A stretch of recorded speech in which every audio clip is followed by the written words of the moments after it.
Make a $1 pancake. Okay. No, like a pancake worth $1. Okay.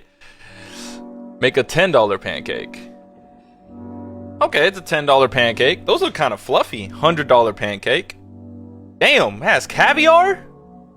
A $1,000 pancake. Oh my god. Wait, this one looks insane. $1,000,000 pancake. Yo.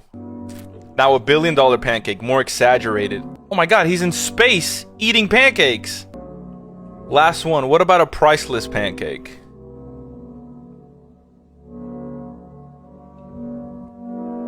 Damn. One of my friends sent me this and he told me to react to it, to make a TikTok on it. I actually thought it was gonna be funny, but man, this really hits at home, bro. Like, if you guys didn't know, I lost my mom in 2021. And man, I would do anything to try her cooking again, her breakfasts. Yeah, man, it really is priceless.